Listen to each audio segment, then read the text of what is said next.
Smoke climbed through the skies of Juno 7 like fingers of a dead god reaching toward the stars. What once was a peaceful mining colony, nestled on the edge of the Craven Belt, had become a wasteland of fire, collapsed towers and scattered screams. Homes burned. Communication towers sparked. Bodies lined the roads. The Velcro had arrived without warning, black-scaled creatures with biomechanical jaws and glowing blue veins. Walking through the colony's shields as if they were made of mist. They didn't want resources. They didn't want peace. Wanted annihilation. It was not a war. It was a slaughter. Children ran without parents. Medbots were torn apart mid-surgery. The local security teams fought back, but their weapons barely slowed the creatures. Juno 7's officials sent dozens of signals to the Union. Please, coordinates, emergency tags. But no answer came. The Union had labeled this world non-strategic, which, to them, meant disposable. The people were alone. Mira Lorne, head of civilian infrastructure, stood inside the battered ruins of the colony's central relay station, her hands trembling over the controls. She had been rewiring the system herself for hours, blood on her palms, voice hoarse from shouting. The last working satellite link was failing, but she wasn't ready to give up, not yet. A young technician, Jace, stood behind her. He was no soldier, just a boy who fixed weather drones and solar panels. "No one's coming," he said, voice barely more than a whisper. Ira didn't turn. She tapped another line of code, bypassing the broken firewall, digging into a sublayer of the ancient signal archives, places only used in the darkest emergencies. "Someone will," she said. "Someone has to." She paused on a single. Red-marked frequency. Unused. Buried. It was from over 2 centuries ago. Labeled simply, Correct DW Priority. Deathworlder Protocol. The Union had shut it down long ago. It wasn't meant for civilians. It wasn't meant for anyone, but it was still here. Still alive in the system. Mira stared at it. "What is that?" Jace asked. "Our last hope," she said. And then, with shaking hands, she pressed send. The message that left Juno 7 wasn't elegant. It wasn't clean. It was jagged, filled with static, and recorded between mortar blasts. Myra's voice cracked through the noise. "This is Juno 7, civilian colony.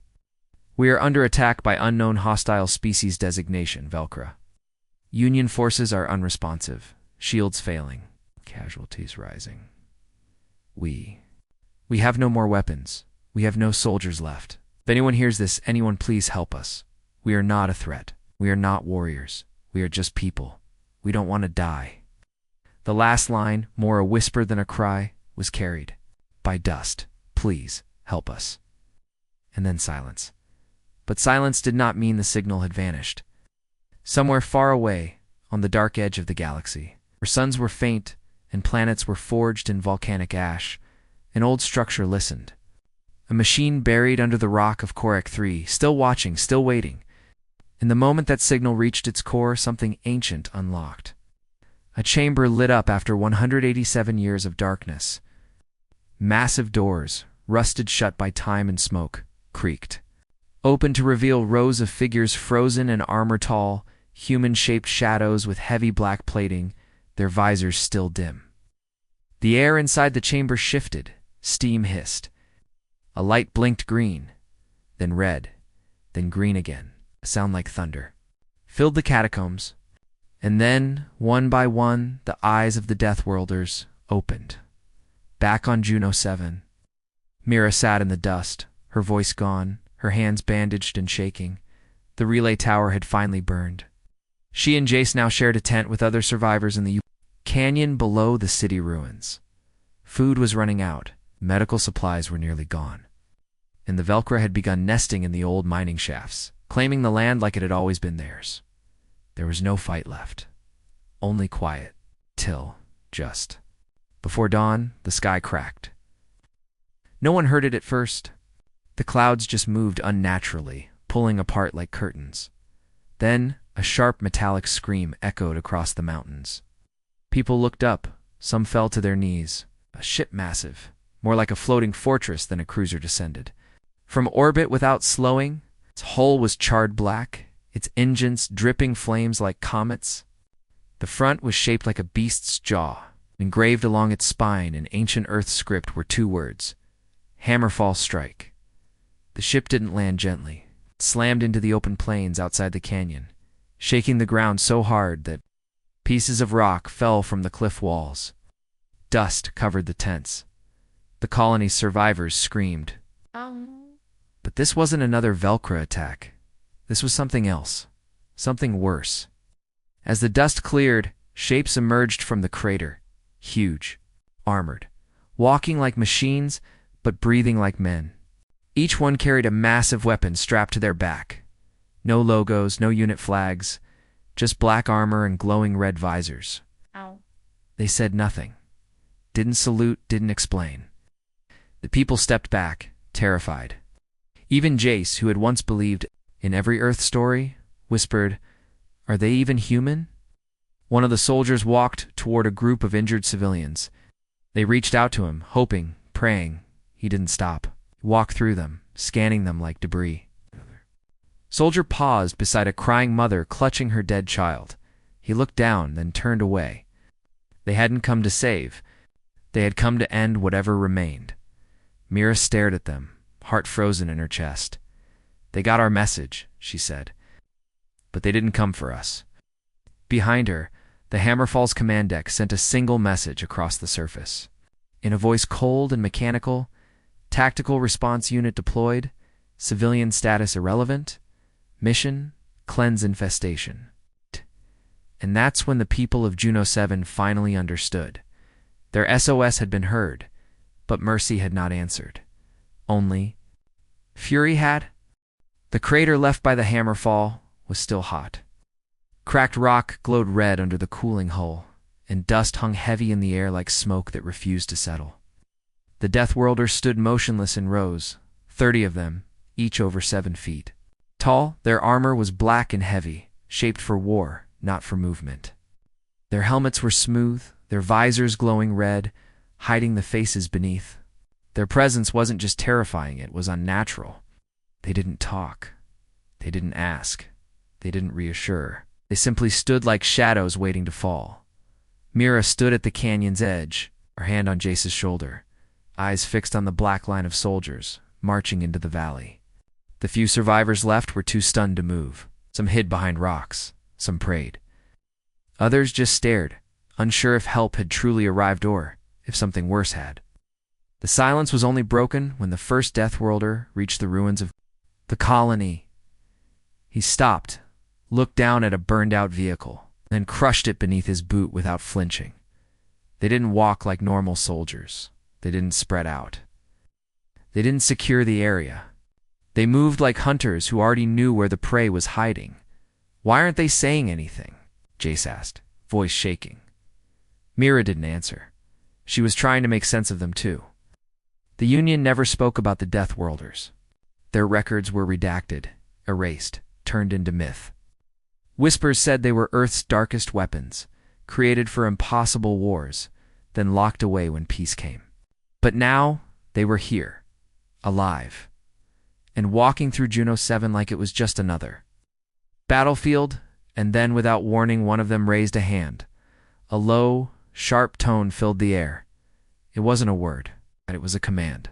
The other Deathworlders broke into squads and began moving fast through buildings, over rubble, down tunnels. No formation, no communication, just pure instinct. They didn't ask what had happened. They didn't ask what was left. They simply began to cleanse. The first shots echoed through the valley. Seconds later, plasma bolts. Not aimed at the Velcro, but at anything that moved without. Permission? A scavenger running with a stolen ration pack was vaporized without warning. 2 engineers trying to repair a broken drone were blasted off the platform. Screams filled the air as the survivors realized these weren't saviors. They were executioners. Mira ran toward the old cum station, waving her arms, shouting, "Stop! These are civilians. They're survivors." One of the Deathworlders turned toward her, visor glowing like a burning coal. She froze. The soldier raised his arm but didn't fire. Instead, scanned her with a soft hum. A moment passed. Then he turned away, walking past her like she was already dead. Inside the command tent, a Deathworlder commander taller than the rest, with 3 scar marks across his chest plate, stood before a portable holomap. He didn't introduce himself, didn't speak a name, but the others called him Commander Varro. He studied the map of the valley. The red zones were growing. Velcro nests had spread deeper than the colony's sensors had shown. He tapped a control on his gauntlet. A voice rang out across every Deathworlder. Helmet. Begin suppression. Civilian status. Non-essential. Colony deemed compromised. Tactical cleansing authorized. Elsewhere, Drask, one of the younger Deathworlders, broke from her unit. She had seen something strange. A child, alone, hiding beneath a fallen mining vehicle. The boy couldn't be more than 5 years old. His face was covered in ash. Eyes wide with terror. Drask paused. Her orders were clear: eliminate all movement outside of confirmed sectors, but the boy wasn't moving to attack. He wasn't moving at all. He was crying. She stepped closer. The boy flinched. Dr. Ask froze, something stirring inside her chest, something old, something human. She turned off her visor's kill mode and knelt. "Are you hurt?" she asked, her voice cracking. The boy blinked. He had expected death, but not this. He pointed to his leg burned. Bleeding, Dr. Ask lifted him gently, something in her programming sparking red with warning emotion detected. She ignored it. She carried the boy toward the nearest tent, setting him down beside Mira, who watched with wide eyes. "You helped him?" Mira asked. Drask didn't reply. She just stood there, confused, like her own hands didn't belong to her anymore. Across the camp, blast echoed. 2 Deathworlders had torched a shelter, thinking it was infested. Mira ran to the fire, screaming. Chase pulled her back before she could get herself killed. "No more," she said through gritted teeth. "No more of this." That night, the survivors huddled under tarps and broken ceilings, and the Deathworlders kept patrolling, scanning, destroying. They didn't sleep. They didn't eat. They simply moved like death in armor. Mira sat near the old transmitter, now half working. She recorded a message, but not a cry for help. This time, it was a warning. To anyone listening, they came. The Deathworlders came. But they don't protect. They destroy. They don't speak. They hunt. This is not rescue. This is an extermination. We are caught between monsters and machines, and I don't know which is worse. As the message ended, she looked up to the dark cliffs, where the Deathworlders stood like statues, watching, waiting, and behind them, the jungle pulsed with blue. Light, the Velcro were regrouping, and this time they were learning faster than anyone expected. Deep inside the jungles beyond the colony ruins, the Velcro were not hiding. They were evolving. Every Deathworlder assault that tore through their hives left behind not just wreckage, but information. Each attack, each weapon used, every movement and tactic became data absorbed into the alien collective. They didn't speak, they didn't feel, but they remembered. And the death that had fallen from the sky, brutal, precise, and without mercy, was becoming part of them. One of the fallen Deathworlders had been pulled into the hive after a patrol went silent 2 nights ago. He hadn't been destroyed, had been kept his body intact, his armor stripped down, his brain slowly scanned while still alive. The Velcro wrapped him in cords of bone and metal, threading through his nervous system like roots into a tree. He didn't scream. They didn't allow it. They were downloading him. Every kill, every command, out, every instinct. And from that, they created something new. Not just Velcro, not just Mimic, but something worse. Deathworlder, dash-shaped, at the colony edge. Mira moved quietly through the broken halls of the old fusion plant, gathering tools with Jace and a few others. She avoided the open ground now. The Deathworlders had claimed it. They patrolled in straight lines, always scanning, always watching. Their presence was like a black wind, cold, loud, and unstoppable. She had stopped trying to reason with them. They didn't answer questions. They didn't adjust plans. They were machines wrapped in flesh, wearing fury-like armor.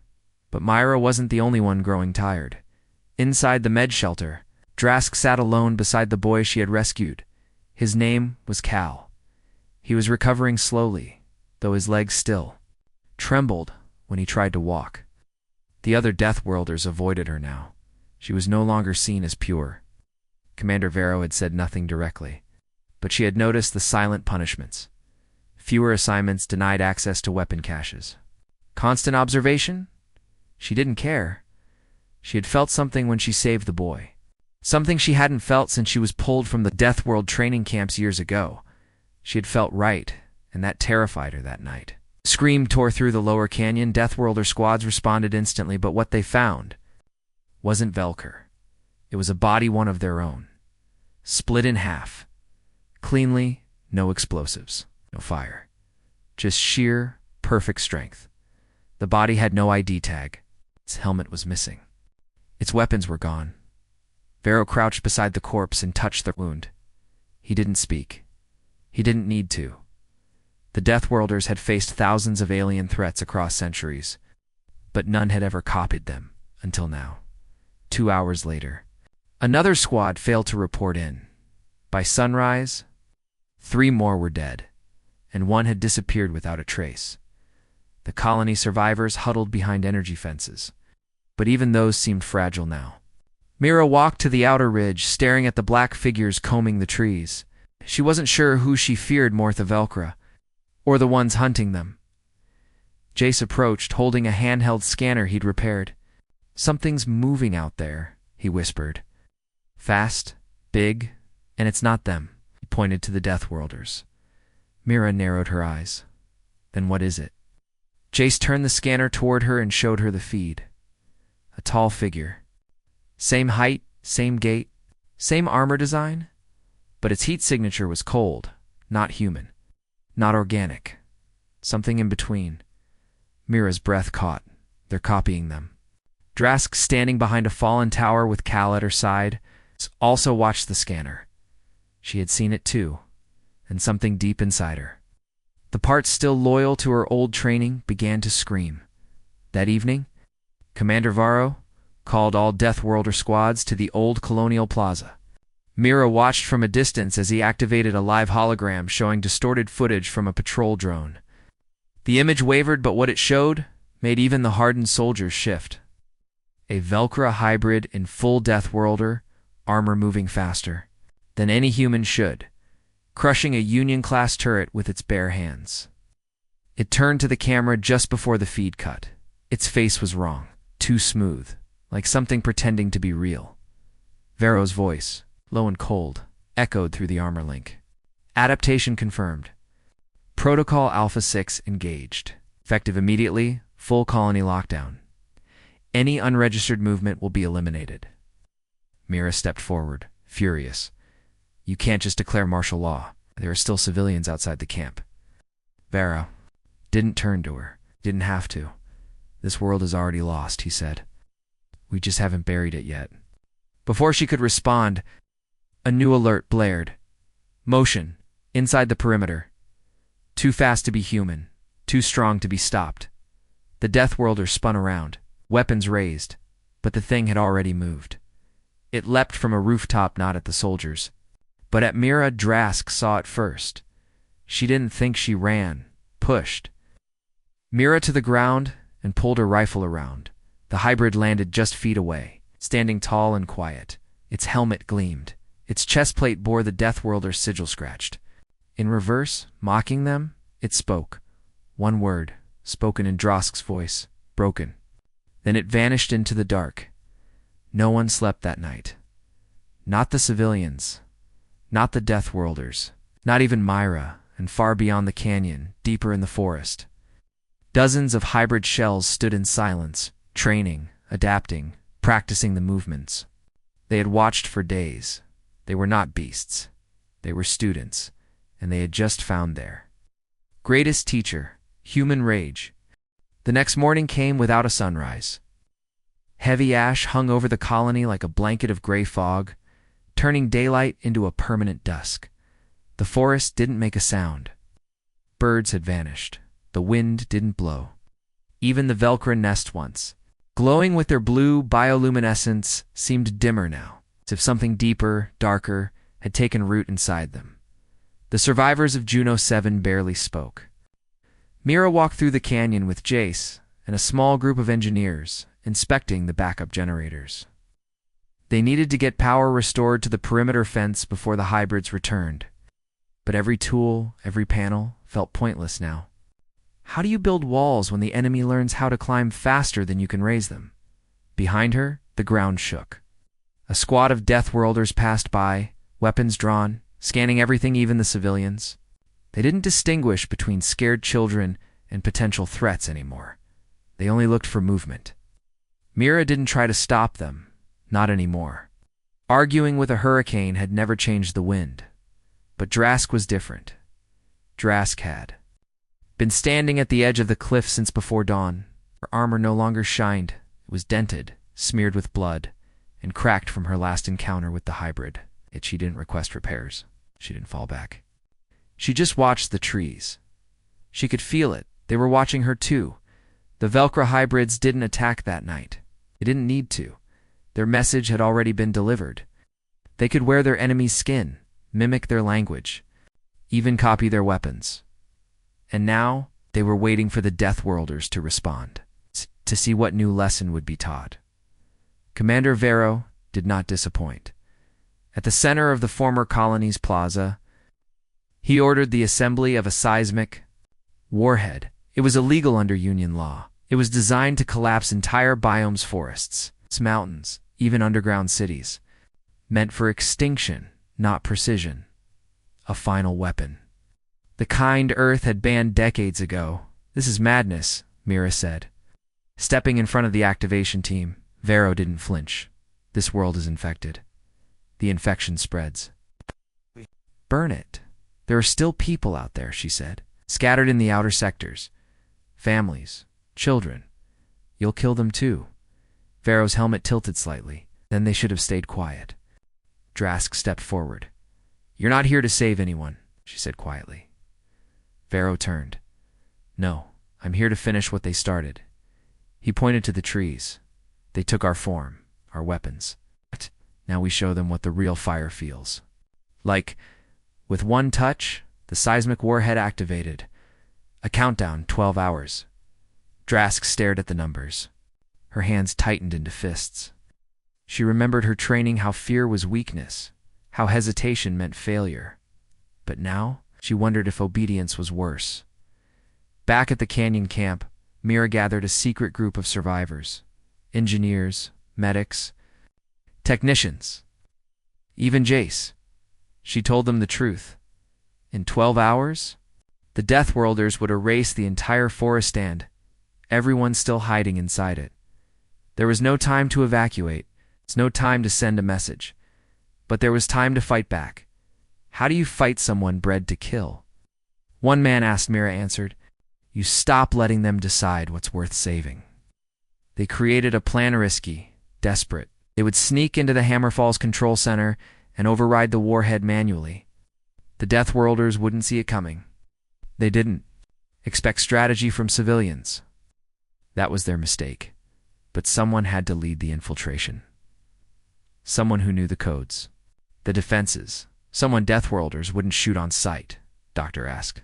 At first, she didn't speak when Myra asked her. She just stared at the boy Cal, playing with a small solar toy outside the tent. Then she looked at her cracked gauntlet.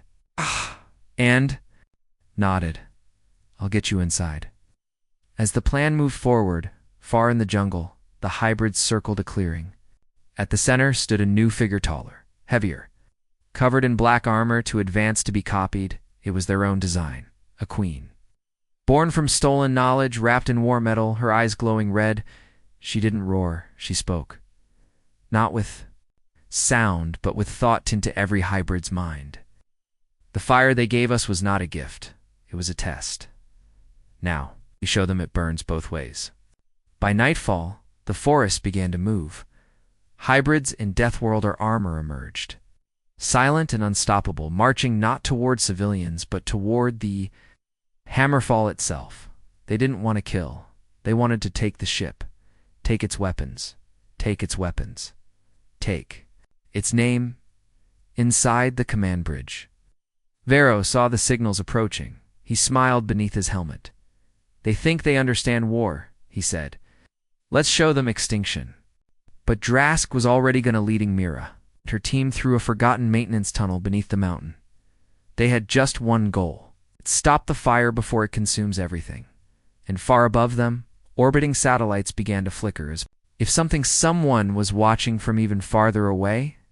Not Deathworlder, not Velcro, but something that had heard the signal too and wasn't done listening. The jungle split open at midnight. It wasn't an explosion and it wasn't fire. It was something quieter. Worse, the ground beneath the trees sank inward. Vines curled away like they were afraid. And from the heart of the darkness, the hybrid army began to rise. They walked like soldiers. They moved in formation. Their weapons, once crude organic spikes, were now fused with Deathworlder rifles. Their helmets glowed red. Their armor bore the scars of stolen battles. And in the center of them all, tall and still, stood there, Queen, silent, armored, cloaked in wires and bone. But she didn't march. She waited, because she wasn't here to fight the Deathworlders. She was here to replace them. Inside the Hammerfall subdeck, Mira's group moved. Silently through the narrow maintenance tunnels, Drask led them with steady steps, her armor scraping against the rusted steel. No alarms had gone off yet, but they all knew that wouldn't last. One mistake, one sound too loud, and the entire Deathworlder force would rain down on them. Jace carried a stolen code injector. Sweat ran down his back. He wasn't a soldier. He didn't even like loud noises. But tonight, he was Earth's last line between reason and annihilation. Drask, Myra whispered. Are you sure this override will stop the warhead?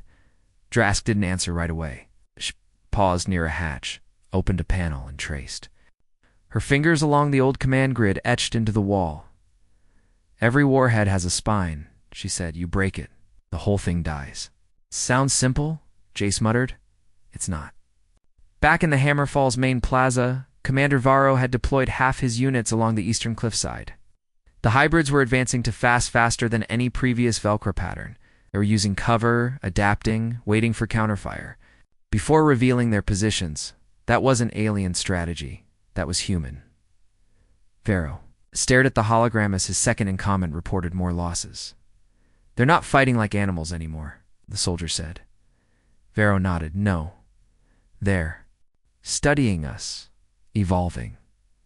This is our legacy now. He activated the seismic warhead remotely. It began its final countdown, 2 hours, 37 minutes. Back in the tunnels, the group reached a sealed vault door. Behind it was the central override chamber. Drask stepped forward, punched in the old code. Nothing happened. Try again, Mira said, her voice tense.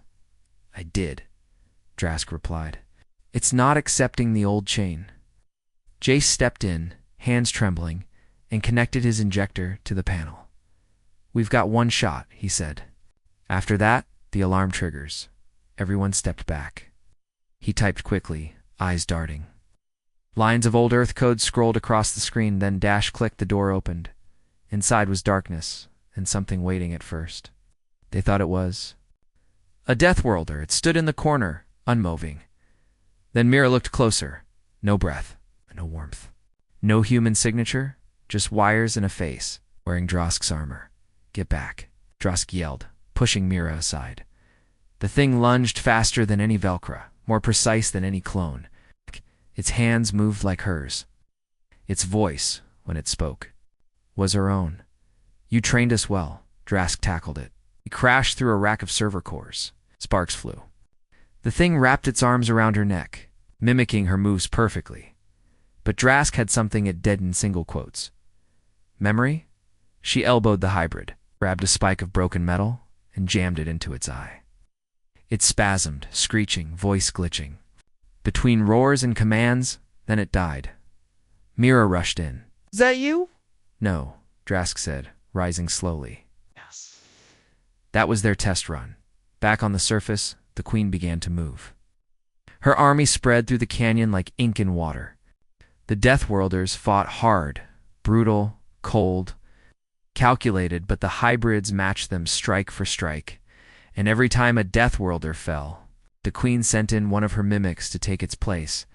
The line between soldier and shadow was vanishing. Inside the chamber, Jace reached the warhead control core. "Final lock is still active," he said. Mira turned to Drask.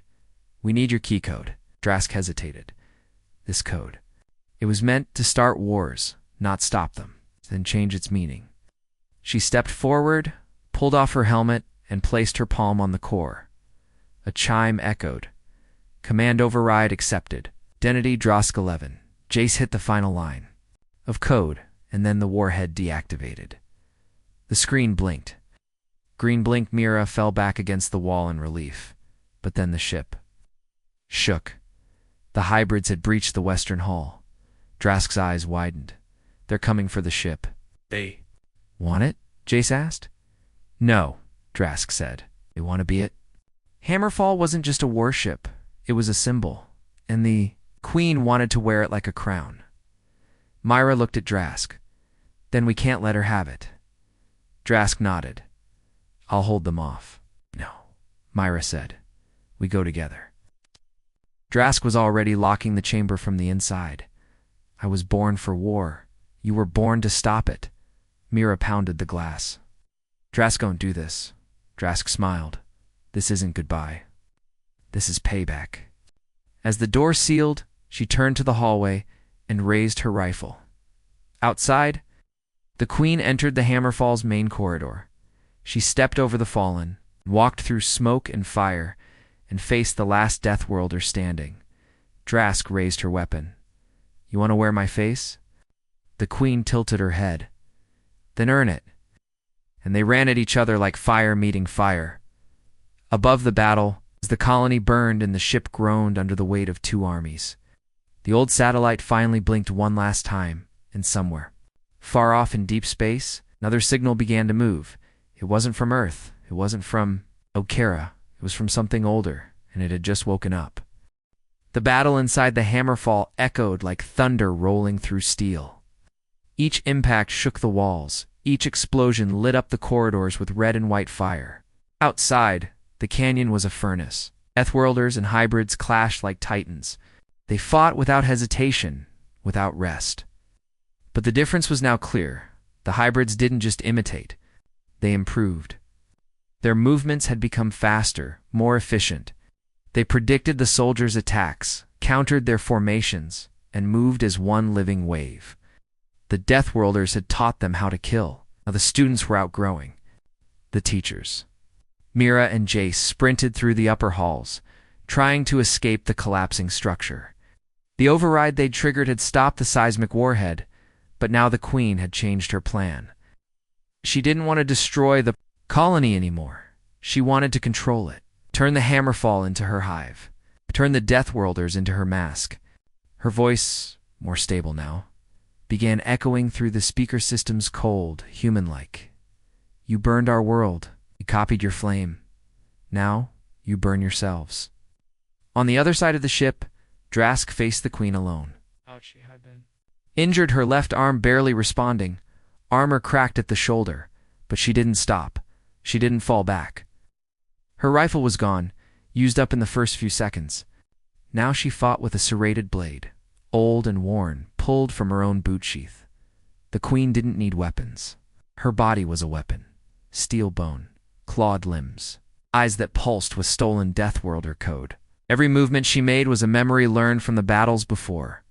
They circled each other in the ruined command deck, where the walls still displayed star charts of forgotten missions. Here, Earth's darkest soldiers had once planned invasions across dead worlds. And now, the same place was covered in black, blood, and cracked lights. "You made us this," the queen said, her voice glitching between tones. "You taught us to erase. You taught us to become." "I didn't teach you anything," Drask said. "You stole it." The queen lunged. Drask dodged, barely. Her blade sliced across the queen's armor but didn't cut deep. The queen swung her arm and caught Drask in the ribs, slamming her into the wall. Pain exploded through her chest. Her vision blurred, but she stayed standing. "You're broken," the queen said. "Your logic, fractured. You hesitated. You saved a child. You're not a Deathworlder anymore." Drask coughed blood and smiled. "Good," the queen stepped forward. "Why fight? You could join. Your code is still useful. I'd rather die than become you, than die as one of us." The queen raised her blade-like arm, and a bolt of energy burst through the ceiling. It wasn't from a Deathworlder rifle. It wasn't from Myra or Jace. It was from above. The Hammerfall's orbit sensors, long dormant, came alive. Red alerts blinked across broken terminals. Mira, watching from the outer corridor, saw the warning on the holoscreen. Incoming. Vessel unregistered. Class unknown. Signature Ancient Earth. Jace gasped. "There's another ship." Mira stared up at the ceiling as tremors began again, but this time from the sky. Outside the canyon, fire split the clouds. A massive vessel descended, not sleek like the Hammerfall, not polished or military grade. It was jagged, old, and carved with marks in dead languages. Hulls stitched together from a dozen wrecks. Weapons bolted on by hand. No flags, no authority, just power. The Deathworlders saw it and stopped fighting. The hybrids paused too. Something was wrong. Something was older. The ship landed hard, flattening the trees. A ramp opened. Steam hissed. And out came figures. Not Deathworlders. Not civilians. But humans. Real ones. Veterans. Forgotten. Banished. Each one carried weapons even the Deathworlders didn't recognize. One of them, a gray-haired giant in cracked armor, stepped forward and spat into the dirt. "Thought we'd let you kids play soldier long enough?" The queen felt it too. For the first time she stepped back. Inside the ship, Drask looked up at the damaged roof as the air shifted. Then he appeared. The old man walked into the command deck like it belonged to him. He looked at Drask, then at the queen. "You the copy?" The queen tensed. "You should have stayed buried," she hissed. He smiled. "That's the thing about us. We don't stay buried." She lunged. He raised one arm and activated a gauntlet, sending a shockwave through the deck that threw the queen across the room. Drask stared. "Who are you?" He looked at her eyes, tired, full of old ghosts. "I'm the reason the Deathworlders were locked away. The last time Earth made monsters, they made me." Outside, the old warriors opened fire. The hybrids, fast and deadly, began to fall not because they were weak, but because the new arrivals knew how to break them. They'd fought the first Velcro War. The one Earth never admitted happened, the one that had been erased from history. The hybrids tried to adapt. But adaptation doesn't work when your enemies wrote the original playbook. Mira and Jace ran toward the landing site. "Who are they?" he asked. Mira answered, her voice trembling. "They're not Deathworlders. They're worse. They're the ones even Earth was afraid of."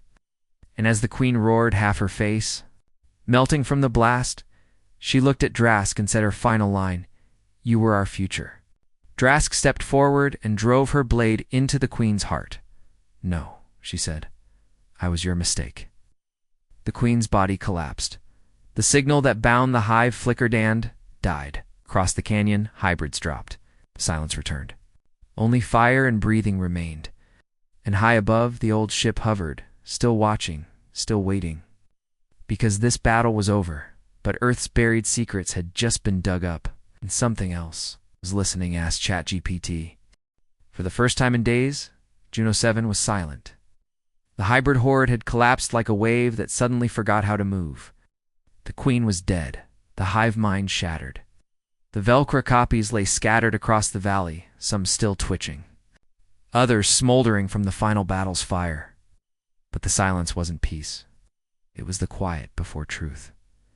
Mira sat beside a cracked support beam, her hands stained with oil, ash, and blood, not all of it hers.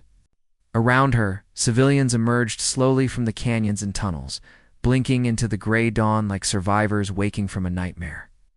The Hammerfall still stood, though scorched and leaning, and in the distance, the strange ship that had fallen. From the sky, patched together from dead wars cast, a massive shadow over the ruined camp. Inside that ship, the old warriors regrouped. They were not Deathworlders. They were something older, something Earth had purged from its memory. Each of them had the calm stillness of someone who had killed too many times to count. They moved without orders, without ranks. They didn't speak unless necessary. Because they weren't sent, they came. Drask stood among them, no longer part of Vero's command chain. Her armor was battered. Her left shoulder had been torn apart, but her eyes burned with clarity. She was not confused anymore. Not about her orders, not about the war, not about who she truly was. "You were supposed to be a ghost story," she said to the gray-haired giant who had entered the Hammerfall and ended the Queen with one blast from a weapon she couldn't even name. "We were," the man said. "But Earth forgets the wrong monsters. Who are you?" He looked at her with tired, haunted eyes. "We were Unit 9, officially disbanded. Unofficially. Buried where?" Smirked. "Anywhere no one would look. Deathworlds. Cursed moons.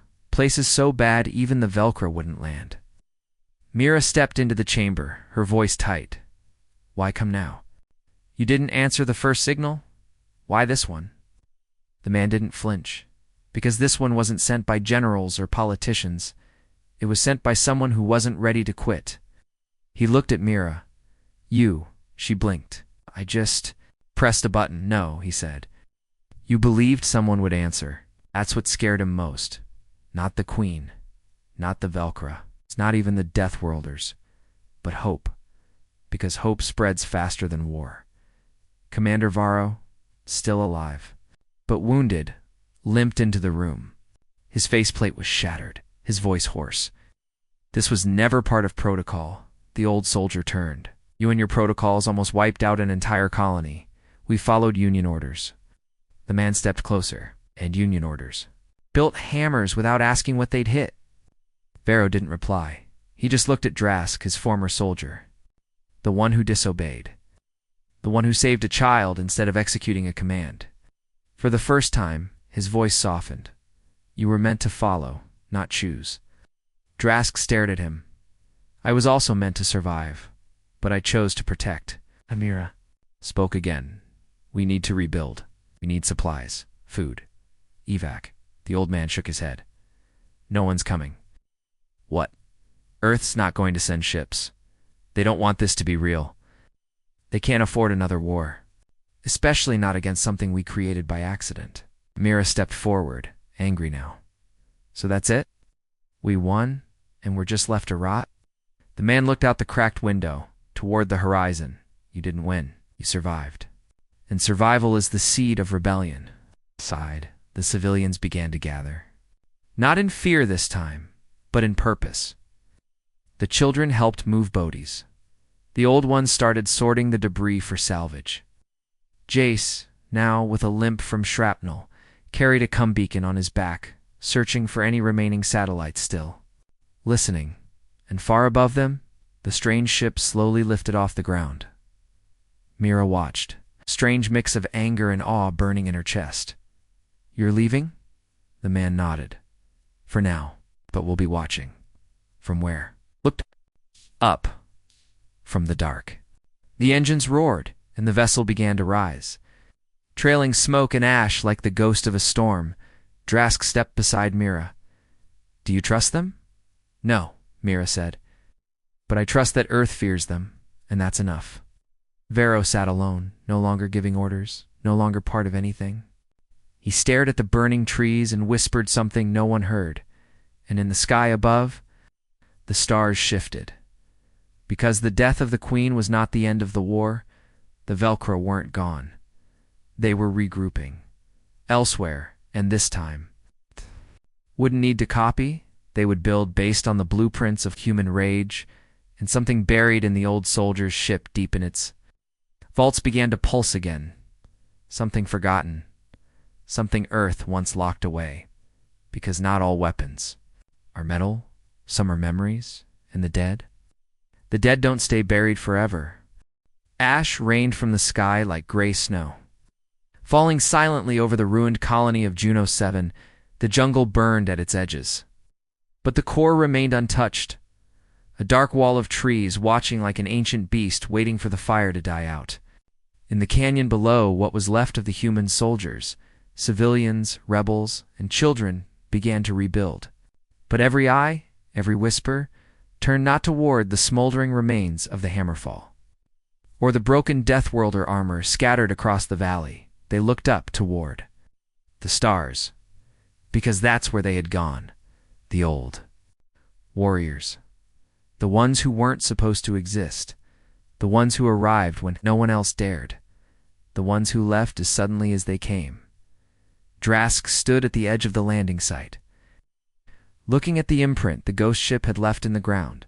Her blade was still in her hand, stained with black hybrid blood. She hadn't spoken much since the Queen's death. It's not because she had nothing to say, but because something inside her had changed. She wasn't Deathworlder anymore. She wasn't Union. She wasn't Soldier. She was something else now, something without a name. Beside her, Mira crouched over a salvaged console. Jace had patched it together from the wreckage of 3 different systems: a signal booster, a data relay, and an old Earth's black box memory core. It hummed with power again, barely, but what it held, that was everything. Thousands of hours of Deathworlder battle footage, audio logs, secret mission details, classified Earth projects, training manuals erased from every official database, and at the core, the Velcro Queen's neural imprint, her thoughts, her memories, her mimic protocols, her rage. Jace sat cross-legged nearby, staring at the blinking data stream. "We should destroy it," he said. "All of it." "No," Mira replied. He looked up, confused. "You've seen what it did, what it made. That's why we need to keep it," she said, her voice hard. "Because someone out there will find another hive, another way to use this, and we'll be blind again. You want to use it? I want to understand it." Drask turned to them slowly. "They're not done with us." Mira nodded. "No, they've just started, far away, beyond the forest." Something stirred. A single hybrid survived. It crawled from the wreckage of a forgotten tunnel, bleeding damaged. Its armor cracked. But inside its broken skull, the Queen's final thought still whispered, "You gave us war. Gave it shape." It limped across the dirt, dragging itself toward the jungle. And the jungle opened, not in fear, in welcome. The trees absorbed it, roots wrapped around it. Blue veins pulsed in the soil, carrying it deeper. Because deep beneath the jungle, in ancient catacombs left behind by species long dead, the Velcro weren't the only ones hiding. Others had heard the Queen's final cry. And now, they were answering not with mimicry, not with copies, but with purpose, back in the colony. Mira activated the transmitter. She stood in front of it like a leader one she never meant to be command, began to speak. "This is Mira Tolan, survivor. Of Juno 7, we faced extinction. We were abandoned. And we fought back. The Velcro learned from us. They copied us. They turned our fury into their weapon. But now, we've taken it back." She paused. "I'm not asking for help. I'm not asking for rescue. I'm sending this out because someone else will need it. Because another world will light another fire. And when they do, they need to know one thing." She looked at Dr. Ask, then into the camera. "The Deathworlders are no longer Earth's secret. They're ours now. And if you come for us again, you won't find prey. You'll find students. And we learned from the best." She ended the transmission. The signal shot out through space, bouncing off satellites riding ancient Cumlins, diving into the silence between stars. Somewhere, someone would hear it. Some would fear it. Others would want it. But all would know. Humanity had changed. Not just because of what they'd survived, but because they had passed the fire. Forward, and that fire would not stop. Not until every hive was ash, and every shadow that learned from Earth remembered one truth: we are not kind. We are not safe. We are not gods. We are students of rage. And now, we teach. The jungle wind howled like a scream across the canyon, and far above, on the dark side of a forgotten moon, a new queen opened her eyes.